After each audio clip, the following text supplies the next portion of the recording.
Welcome back to Face the Nation. The midterm elections are less than a month away, so we'd like to welcome CBS News Elections and Surveys Director Anthony Salvanto to share some new insights from our Battleground Tracker polling.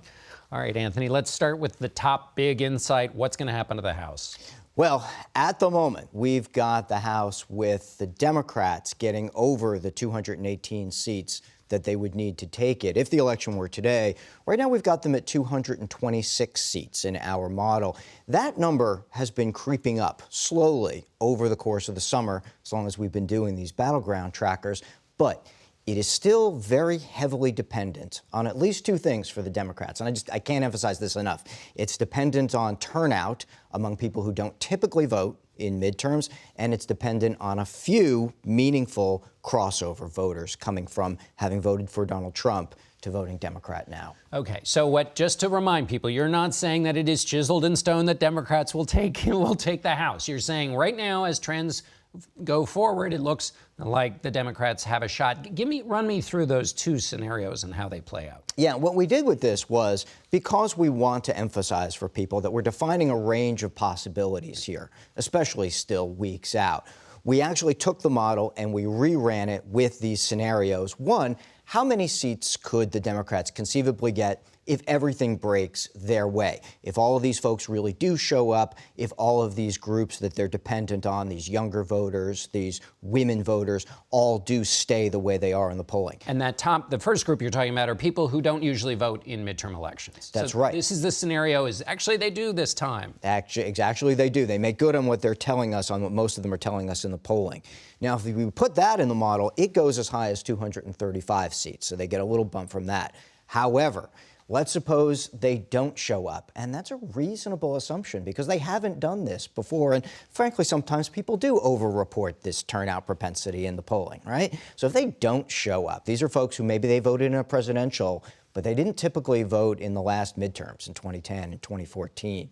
If they don't show up, then the Democrats don't make it. They don't get the 218 that they need, and the Republicans hold the House. So if they don't get that, and the Democrats don't get quite as many of those crossover voters come back home a little bit to the Republican Party, then the reps still have a chance to hold it. These people you're talking about are the ones who would like to tell a pollster they're going to vote. They feel it's their civic duty, but election day comes around, they're busy, they got a couple of jobs, whatever, they're not making it. So these are the people who are the key to what you've identified, which is maybe that's the key to whether the Democrats take the House or not. Yeah, and they mean it when they say it now. Yeah. But right, life sometimes gets in the way. You also measure this question of enthusiasm, but you have a more subtle crack at it. What did you find about enthusiasm? Well, enthusiasm is one of those factors that's mixed into what you just described. People who really mean to vote, but maybe something gets in the way. Maybe enthusiasm helps you get over that hurdle. But really, I want to say that enthusiasm is not the same thing as voting. What you want to look at is that intent to vote.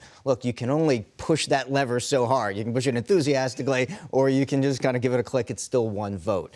But what you want to look at is whether that enthusiasm then drives people across that finish line, actually gets them there. So your point is people can get more enthusiastic, so they're snapping the lever off when they pull it, but it doesn't mean that an additional person is going to vote necessarily. Is there a way enthusiasm splits by party? Yeah, the Republicans have become more enthusiastic over the last couple of weeks. That's important for them, right? They want to get that base turnout, and we think that helps move that. But at the same time, the vote intention of both parties is up, and it is even. It is even between Democrats and Republicans saying that they're showing up. So they're going to show up at the polls. Both parties are saying as much. Does that represent a change more for the Republicans or the Democrats recently? Well, the enthusiasm is up, but the Democrats and Republicans are equally up on intention of turning out.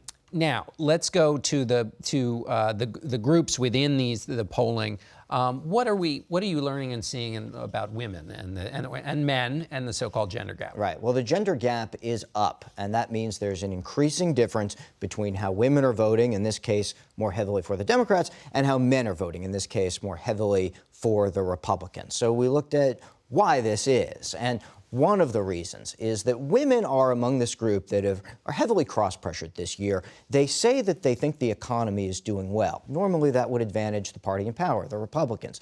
they voted in these districts. They voted for Donald Trump and Hillary Clinton in about even measures. But this year they also say that they're unsatisfied with the direction of the country, and they're breaking Democratic for that reason.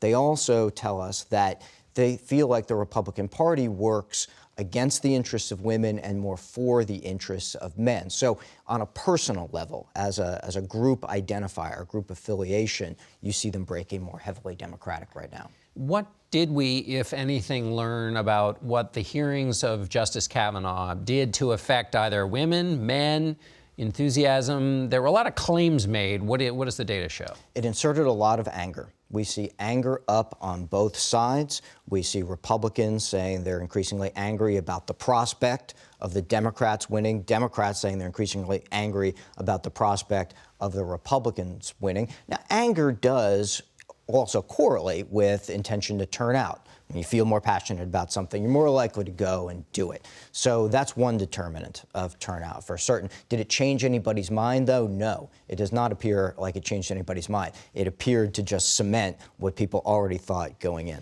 Now, we know that the news cycle changes, multiple times a day. What is your expectation? Do you have anything in the data that tells us anything about whether that anger stays and sticks and takes people all the way to Election Day? Or is it an acute, momentary thing happening now? Well, one factor you want to watch is the president.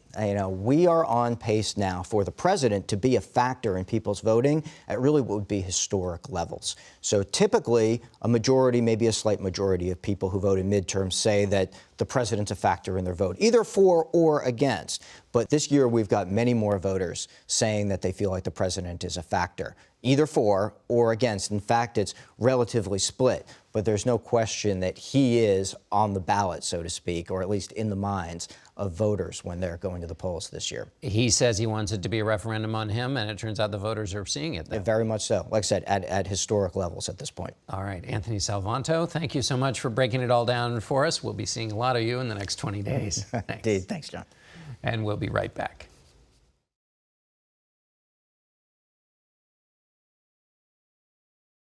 For some political analysis, we'd now like to welcome our panel. Susan Page is the Washington bureau chief of USA Today. Jonah Goldberg is a senior editor of the National Review.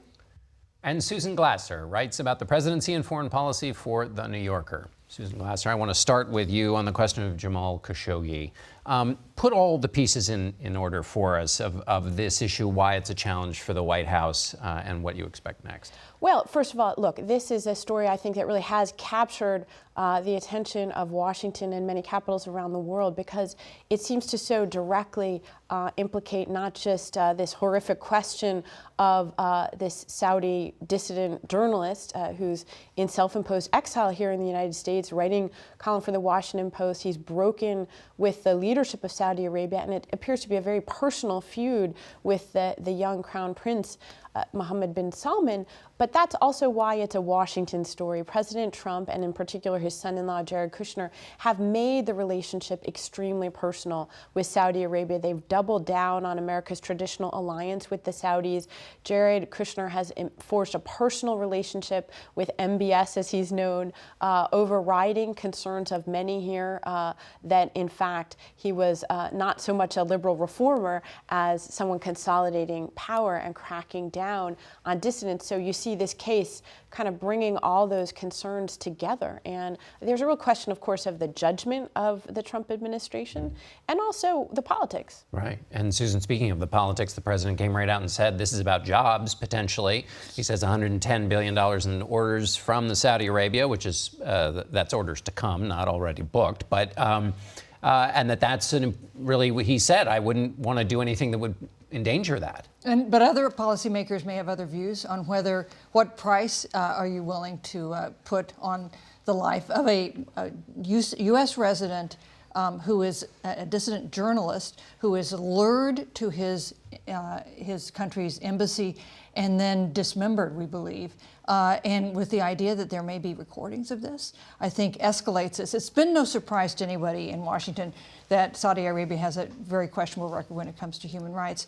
But is this a bridge too far when it comes to these contracts? And you saw the discomfort in your interview with Marco Rubio with the way the president had expressed this concern as though these contracts would necessarily override whatever you might want to do to sanction Saudi Arabia if this is indeed is what happened. Jonah, where do you think this fits in America first? Because the president, in a sense, is saying something that maybe previous presidents wouldn't have said it out loud, but they would put America's interests, multifaceted interests. We should also mention that Saudi Arabia is a great counterweight to Iran for the United States. And maybe he's just saying out loud what previous presidents just wouldn't have said out loud, but that there are American jobs to be thought about here, and that this is perfectly in keeping with President Trump's kind of vision of foreign policy.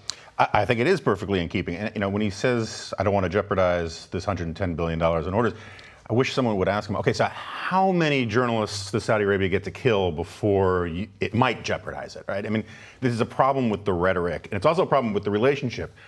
It makes a lot of sense to me, or at least it's perfectly defensible, to have a better relationship with Saudi Arabia, to work this out as a counterweight to Iran. All of those things are fine, or at least defensible.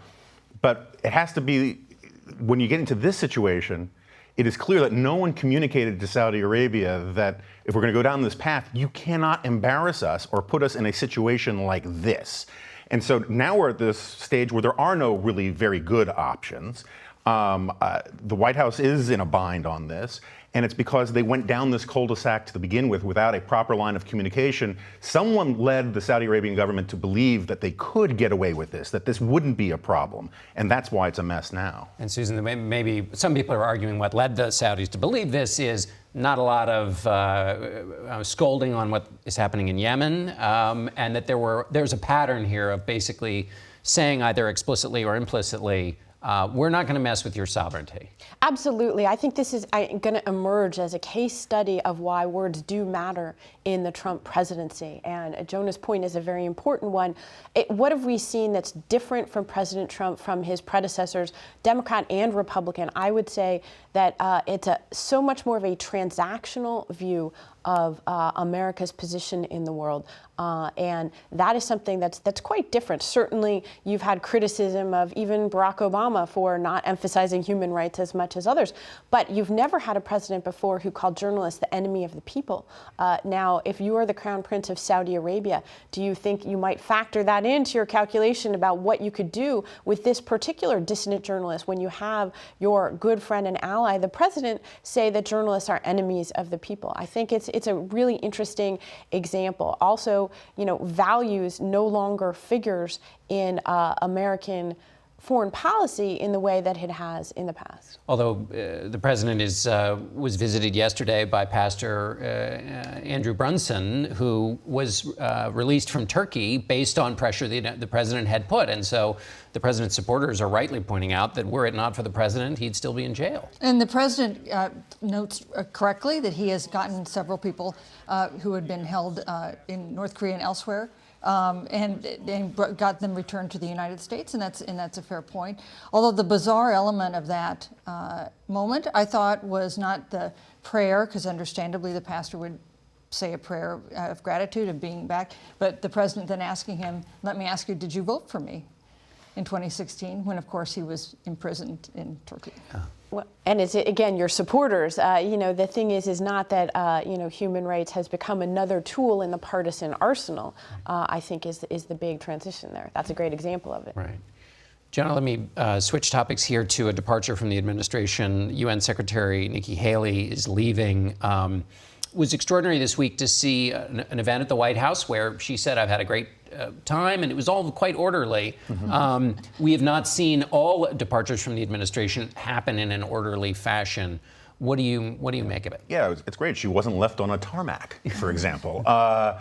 Full disclosure, my wife works for Nikki Haley, and so I'm conflicted and biased about this, but I think you can make a persuasive case that she's arguably, first of all, she's probably the most popular politician in America right now. When you think about it, if you look at her poll ratings and among Democrats and independents, also among pro-Trump conservatives and anti-Trump conservatives, she's kind of a unifying figure.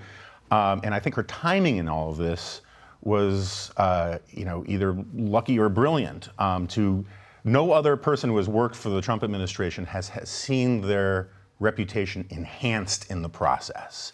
And she's getting out while the getting is good by doing it this way. It won't look like she's abandoning a sinking ship if the midterms go south on the Republicans. And I'm looking forward to find out what happens with her next. Susan Page, what Jonah says is amazing when you think about where Nikki Haley once was in 2016, giving the Republican response to the Democratic president. She talked about angry voices within the Republican Party, which nobody mistook for anything but a shot at Donald Trump. Yet then she goes into the cabinet and now goes into the administration, is now leaving, managed pretty nicely. Does this give me your thoughts on that? And then also, well, let's just give me your thoughts on that. We obsess about the 2020 Democratic presidential lineup, but if you want to look a little farther down the road for the Republicans, I think you'd have to include Nikki Haley on that list, which is a remarkable thing. For a minority woman to win election as governor in South Carolina and then win re-election and then criticize President Trump as a candidate and then turn around and become one of his most prominent spokespersons on foreign policy shows a remarkable nimbleness and political skill. And she emerges from this, as you say, enhanced. And can you think of another example of someone who has come into the administration, served the president, had the president praise her, and emerge without criticism, really, even from those just who criticize? Very quickly, to pick up on the point that Sue made earlier, she was the one figure in the administration who actually did talk about values and human rights around the world and got away with it in a way that someone else in the administration might not have. What does that mean then, Susan Glasser, for the foreign policy? Does this tell us anything about the current makeup of the foreign policy team? And then what does it mean going forward? Well, just a quick thing. I do think nimble is a very charitable word, for somebody who has really, Donald Trump hasn't changed, but many of his critics have changed in how they approach and frame him. She did leave the Oval Office saying that Jared Kushner was a hidden genius in the administration the same week that this Saudi controversy has arisen. And this goes to the point of, what is the administration's foreign policy? Increasingly these days, I think we see a situation where it's less and less true that there's a Trump administration foreign policy and a Trump foreign policy. Since President Trump got rid of Rex Tillerson, his first Secretary of State, got rid of H.R. McMaster, replaced them with Mike Pompeo and John Bolton, both of them come out of certainly much more of a classic, very conservative, very hardline Republican foreign policy establishment. They differ on their own policy positions from President Trump, but he's made it very clear that he doesn't want to have any more public disagreements, and it appears that they have not challenge him as much, even privately, as their predecessors did. Nikki Haley is someone who did speak up repeatedly at various points in time, where she disagreed on Russia, for example, and on other aspects of foreign policy. So I think you're going to see a more Trumpian approach to the United Nations. That's also John Bolton, his very hawkish national security advisor, has made an entire career of UN bashing. They're already talking about downgrading the United Nations portfolio with the absence of Nikki Haley. It's probably no longer going to be a cabinet level position. Right, so a consolidation there. Let's switch to politics. Susan Page, the USA Today ran an op-ed from the president on the question of health care this week that was, well, take it from there. So this was the editorial page, ran an op-ed, not the news side. I thought it was good that we gave the president a platform. These are the arguments he's making in rallies and as he campaigns for candidates in the midterms. There was a big furor because it was not a fact check. There wasn't a fact check article that went with it and provided context and information for readers. I thought that was a legitimate criticism. I'm glad that we eventually posted a fact check about it. It does show how inflammatory President Trump is for both sides, and how much he defines this midterm election that we're going to see in just 3 weeks. Jonah, in the old days, if a president had written an op-ed that could have been fact-checked, somebody would have maybe lost a job or there would have been embarrassment. There is a theory out there now that in this polarized world we're in, that you in fact want to insert some things to get fact-checked. So you'll get another news cycle, and that the people you're trying to rile up are going to believe you no matter if there's a mountain of fact-checking. And so the second round, in which there is fact-checking, actually ends up distributing the message through to a larger audience, and that's then good for you. Do you see that in play here? It might well be. I actually wrote a column about this on Hillary Clinton coming in very late in the early Kavanaugh controversy about getting something completely wrong that Kavanaugh allegedly said about birth control. And it was very strange that she would jump in after it had already been debunked by all the fact checkers. And I made exactly this argument, is that we sort of live in the republic of trolling now. And everybody, it benefits you more to be the subject, in a world of negative polarization, to be attacked by your enemies is a benefit in and of itself, even if the attack is legitimate. And I think it's a sort of spreading model of Trumpism that is infecting a lot of our politics and our media. And yet, Susan Glasser, we have in our Battleground Tracker poll, when people are asked what issue will affect your vote, what is the most important issue to you in your vote in 2018, healthcare comes in #1 ahead of the economy and ahead of so at 70%, economy 67%, and the Supreme Court at 57%. So the president is at least talking about an issue that people really seem to care about. Well, that's right. It's interesting that he started to do so. As you know, his major health care initiative failed, essentially, which was the repeal of Obamacare, which was something that President Trump, as well as Republican Party, for years campaigned upon. It failed by a single vote. Trump is still, interestingly, bashing the late Senator John McCain for his decisive vote on that. He did that in an interview with Fox this week, even because he understands that, they haven't really come up with a convincing answer to it. Interestingly, tax cuts doesn't figure on that list. I did the call it crazy or what you want effort of binge watching all 6 hours and 51 minutes of President Trump's 6 rallies so far. There was another one last night for my column in The New Yorker this week. So that's almost 7 hours of Trump. Interestingly, tax cuts, which was going to be the centerpiece of Republican campaigns, generally came in at about the 51-minute mark to his rallies. These are not saving the best for last. Well, that's right. But I think, you mentioned the issues that are top of the list, healthcare, the economy. It's not really an issues campaign if you listen to President Trump. And frankly, if you even listen to voters in your poll, the issue is President Trump. And more than any midterm election that I can remember, this genuinely, for both Republicans and Democrats, is a vote about President Trump, it seems to me. That's in part by President Trump's design. Yes. When President Obama was very unpopular at a midterm, he tried to stay out of the news. When President George W. Bush was unpopular at a midterm, he tried to stay away. President Trump is as unpopular as they were, and he is pushing himself out there in a way we've never seen a president for a midterm election. For a president to spend 4 or 5 days a week doing rallies around the country, it makes it impossible for this election not to be about him. Just very quickly, I thought one of the interesting data points was that Fox News stopped carrying all of his rallies all the way through, and I'm a Fox News contributor, but it was interesting. All right, we're going to have to end it there, and we didn't talk about Kanye West. We'll be back in a moment. That's it for us today. Thanks for watching, and we'll be back in 2 weeks. For Face the Nation, I'm John Dickerson. I'll see you tomorrow and all this week on CBS This Morning.